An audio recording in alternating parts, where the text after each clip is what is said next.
everyone, Joe here from ActionX. Welcome to What's in There. Before we start this episode, so I just want to say I don't do this sort of thing often. I really don't, but I mean, yeah, the focus is pretty bad, but there you go. Yeah, so I'll be back on the shock mic in a second. But yeah, hey everyone, Joe here from ActionX. Welcome to What's in the Tube, where I'm just making sure we are recording right now. Welcome back. If this is your sixth DC Stargirl Season 3 episode review for you today. Hope you're doing well, staying safe out there. So as you may have heard, obviously if you've seen, we're delayed today because of recording, because yesterday when I'm recording this, 2 days when this is being posted, I was honored enough to go to the DC's Black Adam world premiere screening in NYC. It wasn't the world premiere, wasn't the first time it was being shown. I think Mexico City had the honor of getting it first. But I think we were the first of the major world premiere stops they were doing. I think tonight they're doing Toronto, and then the next couple of days, they're all over the place before it premieres next week on October 21st on my birthday, which I'm GGDC, thank you so much. You got Black Adam on October 21st. You have Gotham Knights as well. And, obviously we got new episodes of Pennyworth, Stargirl. We're getting Titans, and it's a great time to be a DC fan, if you are one. But today, not today, not the episode yet. So, at the premiere, I saw a lot of interesting faces from all over the DC spectrum. Jim Lee, Adam Smasher's actor, Hawkman's actor, all from the movie side, of course. Nothing like TV. So why do you talk about the movie stuff? You just could say, oh, Black Adam screening. You went to that. That's it. That's all you need to do. But no, not quite yet.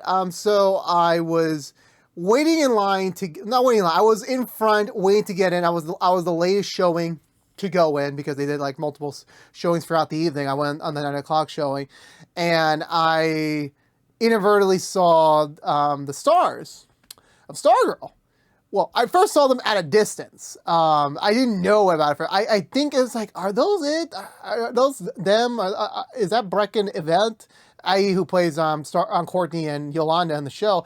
I didn't know because I had my glasses off. I was in full I'm here, I need to showcase I'm here, so I wasn't really focusing on that. To be fair, I was low-key the person that was not really because people they get so hyped up when they see people. I saw Captain Singh from The Flash as well. I saw Tracy Morgan. I was I don't know what the hell's going on, but I'm not fanboying for shit over this. But I was confused at first, are those them? And then I was in my theater room waiting, and then I checked my feed. I'm oh shit, those were them. I was damn, I could have met them. I could have not met them. I could have said hi to them at least. But I was you know what, it is what it is, and we're just gonna keep moving forward with the night. Solved the movie. It was great in my opinion. But this is not a movie review show. This is a TV show episode review. So the whole point of it was I was lost. I had to go to the bathroom. I was looking around trying to find, for the first time in human history, in my opinion, and in my almost 25 years of being on Earth,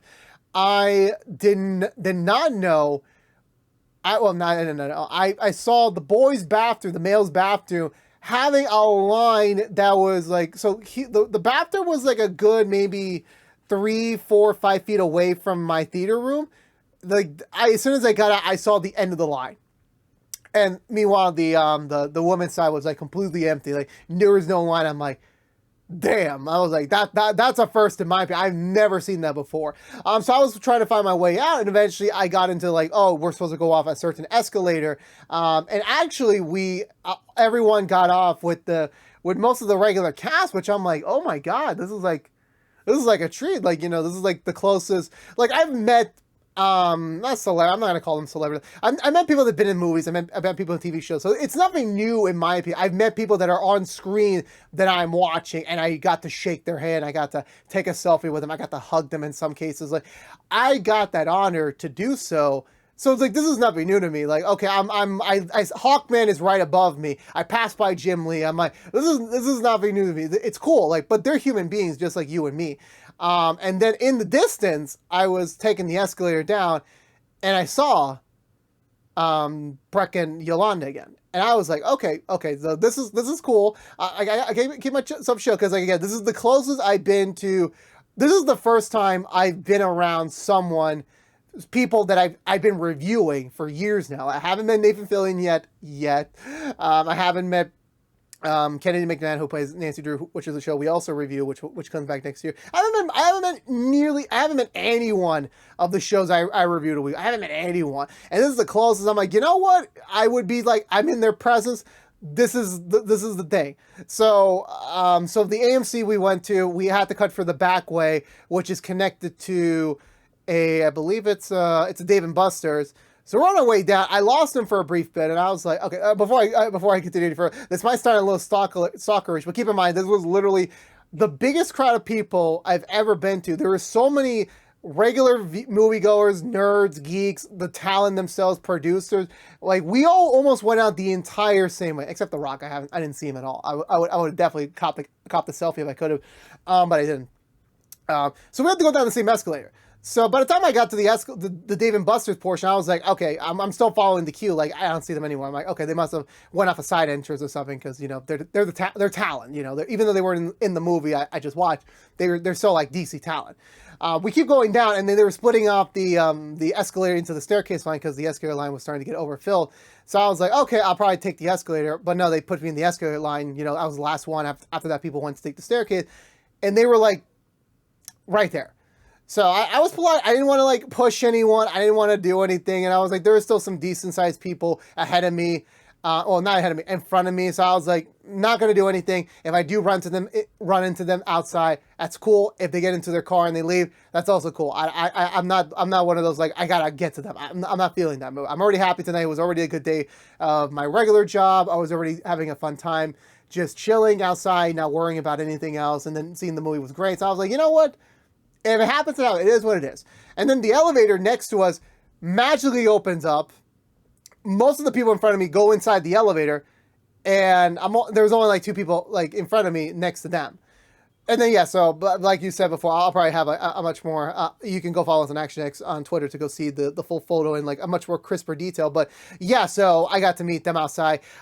Before anyone says anything, it was a brief interaction. I did not like stay there for hours asking them questions about the show. At the end of the day, they're just, having a fun time. They got invited to the premiere. They just wanted to go see the movie together as friends. And, that's it. I didn't want to like fanboy over them. Because again, I'm not that type of person. Like, unless it's Tobey Maguire or anyone, like, I'm not going to act like a dumbstruck idiot. Like, I'm not going to do that. They're human. Everyone is human beings. We're all like, just because you know them as a role, as a character, it doesn't mean like, I have to like, be all fanboyish about them. And, like, again, like, this is cool. So I talked to them for a bit. Very nice people, both of them. Very nice people. Treated me with a lot of respect. I treated them with respect.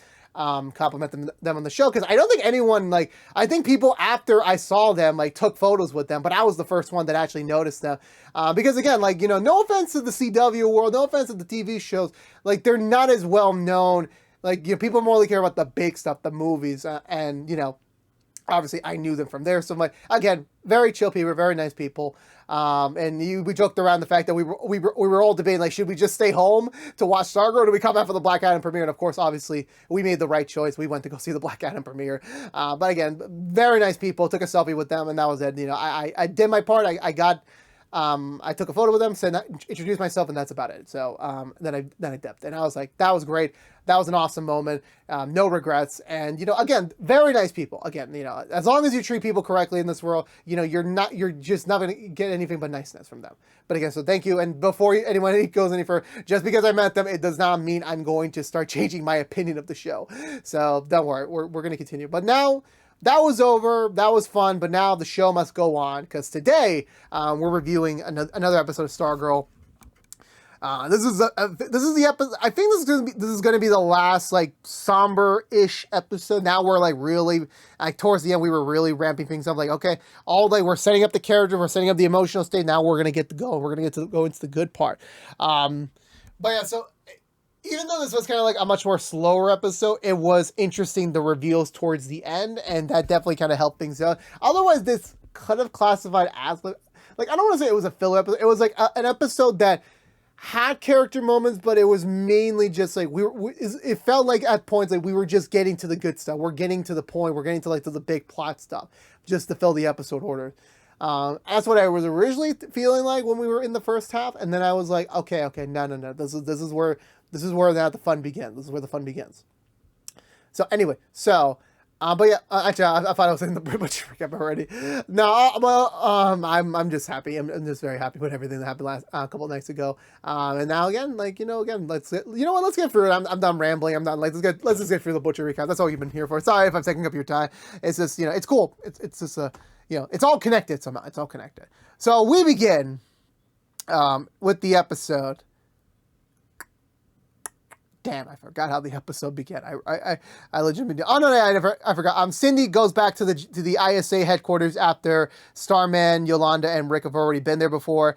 She finds the mural that had all the ISA members get basically burned and destroyed by the staff. So she's kind of like now. It's a little bit of anger and more some of worriness because like now she knows Sylvester is not going to give her a chance. He's definitely not. Now, with everything that's going on with her, what we don't know yet, it's not right. It's like, okay, whatever's going to happen to her, she's screwed. This is like the worst time for her to ask for help or to be expecting help right now.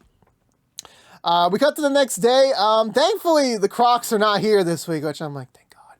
I need a break. And I was like, thank God, I don't need any more cringe in my life. They're not there, but they make their presence known at the Duke and Whitmore houses. Apparently, they stole all the Sugarly cereal. They stole everything from them, threw them in the trash, and left them a juicer, which, to be fair, a juicer is not cheap. It is not a cheap item. So I would say, I don't know how the Crocs make their money. I don't think the gym in a small town is going to make them like well off to just basically give away a fancy piece of technology or machinery to them. I don't think that's the case. I could be wrong, but it isn't a lot of money. But again, I don't know the finances up here. Anyway, they leave a juicer over here and Mike decides, you know what? This is life now. We're just going to go forward and just do this juicer thing. And, and then Pat brings up the fact that he had light beer in the fridge and they also took it from him. I'm like, living next door to the Crocs, I don't think it's pleasant. I don't think it's a pleasant thing, to be honest with you. I think it's more of a nightmare at times, in my opinion. What was it? Damn, I'm still hung stuck on the whole her last night, a couple nights ago. Sylvester shows up. He has nothing to report. No sightings of Dragon King in any of the ISA bunker headquarters across the land. Nothing at all. He decides to try and find Courtney, at least fill her in about just the activity or the lack of activity, but she already left. She's at a mellow flower field somewhere in the outskirts, helping Cameron just continuously try to control his icicle powers, and use her being there as like kind of like his muse, his like motivation to like just calm the ice going forward, just doing that. And and obviously Cameron's still like even though he does like Courtney, he's still afraid he might hurt her since he's still figuring out the capabilities of his new powers. And she's like, don't worry, I trust you. I know you got this. He does so, but what's ominous is that he makes a statue, an ice statue of his dad. And I'm just like, yeah, remember that. He's still Icicle's son. And again, just because your dad is a villain or your parents are a villain, it doesn't mean you're meant to be a villain. But like, you can't blame a guy for like, you can't blame anyone for like fearing that could he turn. It's still a question that everyone's going to have in the future. But, save that for later. But put a pin in that. I believe, yeah. So after that point, I think we just head back to Mike and the new Thunderbolt, who are just like still trying to form the Young All-Stars, which I'm like, what kind of name is that? The YSA? Oh, that makes sense. That kind of makes sense. No, wait, yes. Okay, never mind. I'm moving on. I'm gonna stop making anagrams of everything. They're still trying for whatever reason to pitch Cindy on the idea of joining their team, which I'm like, is there really a point? Like, is there really a point to that? Because like she's old in the like she fits in with the new JSA better than the YSA. She's not as young as you, but anyway, they tried offering her with cake and flowers. She immediately rejects them. It's like it's a hard drum reality. So what does the young All-Stars decide to do next? They need some advice. They need some, wisdom to guide them on their path. Like, what the hell do we do next? Like, what can we do that we can, like, we are the ones, because Courtney is, like, mellowed out with Cameron right now. The rest of the JSA are stumped. They're still the ones that are thinking they can crack this case wide open. So they need some advice. So they go to the mechanic that Pat is friends with, that knows about his secret with Stripe. They meet him in the diner. He's enjoying a cup of Joe, and he's giving some like life advice here. He's like really dropping some profound shit, and I apologize for my language. He's just dropping like the fact, you know what, in life, it is what it is. You kind of like you eventually find the one. I think like they just confuse him, thinking like they're interested in love or something. Which again, these are just middle school, like barely into high school teens. They're not supposed to even think about love, romantic stuff already. But he's like, don't worry, you always find the one that can quail your heart. And apparently, he and the waitress have a thing for each other. Now again, are they married? Are they dating? Are they banging? I don't know. But it just seems like it just seems like. Give them some private space. They can make some passion over there. That was like the vibe going here. And out of everything this guy actually gave, like all the wisdom advice he gave to these young kids, Mike is like, that was a waste of time. I'm like, Jesus Christ. You're going to thank him someday. You're going to thank him. When you're older and you don't know what the hell you're doing, you're going to remember his advice. You're going to remember. Oh yeah, also, I forgot, back when they were in the kitchen, yeah, that's when Pat and Barbara finds out that, Courtney's actually interested in Cameron, or they're dating, and they're like, damn, why him? Like, why does it got to be the son of the man that killed most of the JSA, the original JSA? Why does it have to be him? But yeah, they just say, you know what? Courtney's not answering. We need to get involved somehow. We need to just get our worries out of the way. So let's go meet the grandparents, because the parents are dead. Like, the parents are gone. So like, yeah, we got a picture of the grandparents. So they bring in an offering of fruits and veggies, when I'm pretty sure it's just the same thing the Crocs gave them. So they arrive. It's obviously, they're evil. Like they got some bad intentions. And, even when the nice, sweet old grandpa just offers them a plate of lutefisk, which I swear I have not heard that word since 2008. And the grandmother just speaks in their native tongue, like, did you poison it? And like, no. It's like, what was the point of giving them the lutefisk? I'm like, bro, if you cook the lutefisk wrong, you're probably gonna kill them already. But I trust y'all. I trust y'all. You don't kill them. I hope they don't spend the night in the toilet. So it is what it is at that point. Yeah. Oh yeah. Also, what's going on at the JSA headquarters is Yolanda brings the news that Cindy had the laptop. So that means by connection association, she killed Dragon King. But Sylvester's playing it cool. Like, obviously, this is like the one episode in the whole season so far that Sylvester has not blown his fuse and say, okay, now we're going to go after Cindy. No, he's thinking strategically, like, if we alert everyone right now to the fact Cindy had the laptop, she could run away. We can't do that right now. So what we're going to do is we're going to copy the information on the laptop, and you're going to bring it back, and she will know the wiser, and we can plan when we should strike against her. So they're going to leave it at that. So that's pretty good. Also, I forgot another scene within the scene. I already forgot the scene about. Rick goes to train with the modified hourglass, so he's well beyond the limit of an hour. Again, something's gonna give. This isn't a purpose. There's a reason the limiter was there, so we're gonna find out eventually what the heck the purpose of that was. So we'll eventually bounce back to that in a bit. So the Whitmore Dugans are entertaining I forgot what the name was, Cameron Mala. I'm gonna stop there. Cameron's grandparents. Cameron and Courtney show up. They're just like shocked, like, how do you know about us? Why are you here? What's going on? And this is the most awkward thing, because like you have three territories. You have the couple themselves who are like, it's still too early to define themselves as a couple, but they don't want their parents to know. And then you have Courtney's parents that are just basically like the embarrassing parents 101. They're just there to like, they're lying about like, we're just here to have some, get acquainted with our, potential new grandparents-in-law. I guess that would be the term. I don't know what I don't know what that is. You got me stumped there. And you have the other side where like, so how do we kill them? So it's like, I love the grandma, because like the grandma's just jumping. They're like, we need to kill them all. We need them all dead. And the grandma's like, why? Cameron's love for this girl is like, Cameron's been through a lot the last year. Is it out of the realm of possibility we just let the kid be in a relationship and, be happy? And she's like, yeah, like Grandma Icicle is starting to become my favorite character in the show. Like she's just getting the side jabs. It's like whines like annihilation, domination. I'm just like, Jesus Christ. Like this is giving me some Spider-Man 3 vibes over here. Eventually, everyone heads out. Courtney yells at her parents for like, why you gotta embarrass me like that? And they're like, we're just playing it safe. Like, obviously we want you to be Courtney, but also we just need to be precautious because basically dating the supervillain's son. So it's like, we got to be careful over here. So they head out. The mysterious figure that keeps watching them all, he's playing puzzles for some reason. We still don't know who he is, but he's still watching everyone. I want to say after that point, yeah, I think we get back to Bev's house for the night. She's finishing up copying the laptop, and her parents barge in again. It's like, I thought we were done with y'all. I thought we were done with annoying parents this season. I thought we were done. But no, they're still like trying to be involved. It's like, we're on your team, even though you don't want us close to your superhero. So, we're still here for you. And Bev's still the same point of like, look, I'm trying to protect y'all. Sylvester's sister was a casualty of a superhero ring. It's better for you to step back. It's like, if you don't, I would have to rely on extreme measures to keep you away from me. And again, this is a more controlled version, but it still sucks for Beth. Like, she does not want to do this. She doesn't want to. She doesn't think it's the right choice, but she knows their safety is important at the end of the day.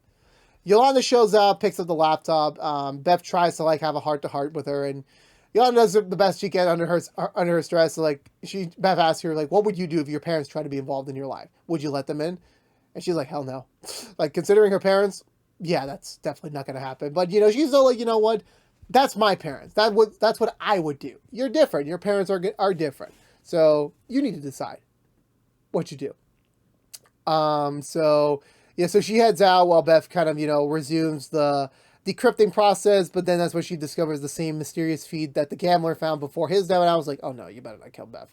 You better not. You ain't gonna rile the fan base already on that night. You're not gonna. You can't do that to them.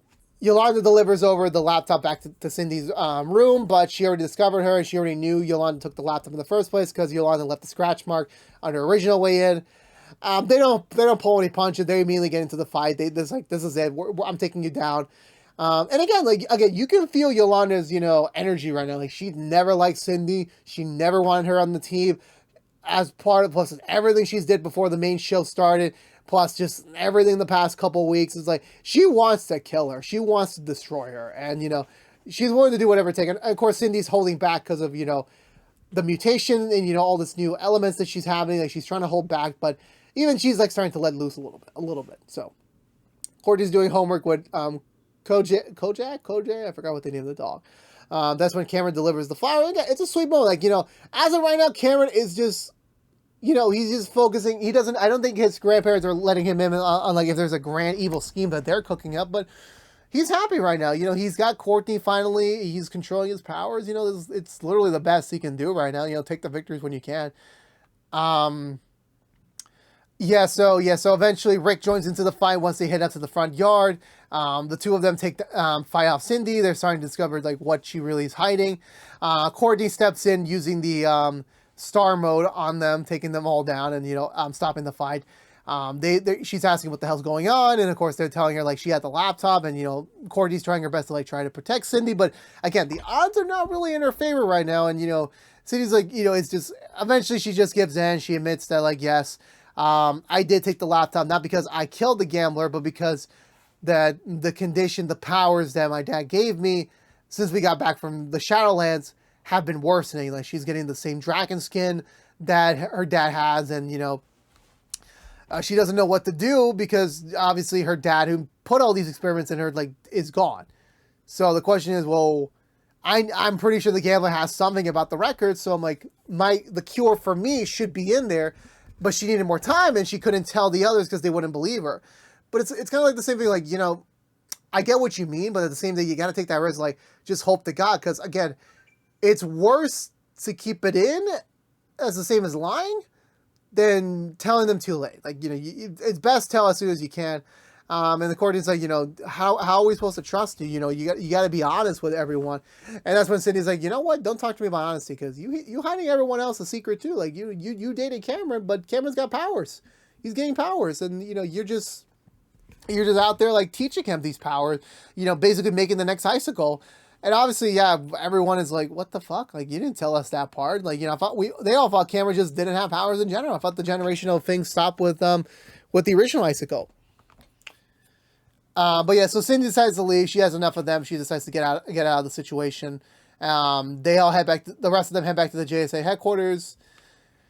just being honest there, no one is happy with Courtney because, like, all Courtney's been sprouting all season is just the fact that we're a team. We're supposed to be together, united, being honest with each other, like, letting each other in on what's going on. And, Courtney hasn't been doing the same when it comes to Cameron. And, yeah, she's still defending, like, Cameron's not a bad person. But, again, he has powers. And it's like Cindy said, once he finds out that Courtney and the other were kind of responsible for his dad's death, it is not going to go well. And the longer she holds it in, it's not going to work. Like, we've seen this in the Raimi Spider-Man films. Like, it is not going to end well. It's already past the point where it's too late. Like, she's already kept this in long enough. Like, now whatever happens next is, like, it's on them. It's on her, specifically. But everyone's just not on Courtney's side right now. Like, because, she's the one that's supposed to be, being the best of them. And she's doing almost the exact same thing they would have done, that they would have gotten criticized over. And even Bev's like, I can't support you on this. Rick and Yolanda are right. You should have told us from the get-go Cameron has powers. And again, I feel sorry for Courtney because, like, we understand as a viewer where she's coming from for keeping all this information. But at the end of the day, A, it wasn't her place to tell that, Cameron has powers. And also, B, is that, if you're on a team and you're supposed to, like, always say trust each other, trust in one another, and you're not following that sentiment, like, what are you supposed to do on that front? What are you supposed to do? So, yeah, so she decides to temporarily resign from the team, to take a step back, like, let Sylvester take over, and Yolanda just basically said, yeah, Sylvester's been taking over for you, like, so nothing's going to change, and Courtney's just, like, trying her best just not to emotionally react. She's just taking the L. She's going to take a step back and just walk away while the others are just not going to do their own thing. She heads back to the house alone, expecting to get rambled by Sylvester himself, but Sylvester's like, no.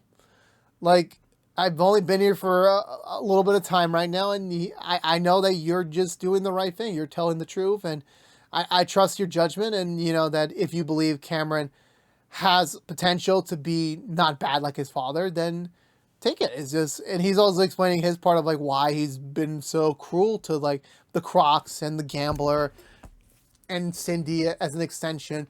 The idea of the Dragon King, because, what Brainwave did to his sister, and I completely forget. Oh, Starman. Again, this is the thing. It's like, I have to remember. Like, did they talk about this in season 1? I'm like, they did, where Starman's sister was married to Brainwave, and, was the mother of Henry, and then Henry Jr. And then what happened was, and then I remember again, like, I used to go trick Brainwave to basically put away, take the mother away, and I was like, damn, I completely forgot. I was like, I'm not surprised. And, like, I'm pretty sure Sylvester's holding something back in, but at the end of the day, he's still new here. He's still, like, trying to keep his place and trying to figure out the new norm here, and, he still trusts Courtney above all else. So I was like, just, if you believe in that, then keep working on it. Keep fighting for it. And, it was a great father-daughter moment, even though they're not technically it's a good mentor-mentee moment there. So I give, like, that was, like, the most wholesome scene of the episode. And what made it even more sentimental was, like, Pat was watching the whole thing, and he was just like, yeah, this is the Sylvester. Like, he knows to lead and such. I want to say after that point, because I think everyone else is wrapped up here. Beth is still back at the house, like, checking the camera surveillance footage. That's when she realizes that, oh, like, everyone's houses, everyone's, rooms, everywhere is, like, just under surveillance. And so she rushes over back to the Whitmore Dugan house, where she alerts them, like, well, subtly, they're like, yeah, we're being watched, and, we're being, surveyed right now. Again, the way she tries to explain it is, like, using the juicer as, like, like a tool to, like, distract whoever's watching them, and then her showing them is like, shit, we had no idea. And so far, this storyline is doing much better than Walker's storyline of, like, trying to be watched. I'm like, already it's doing leagues better than that.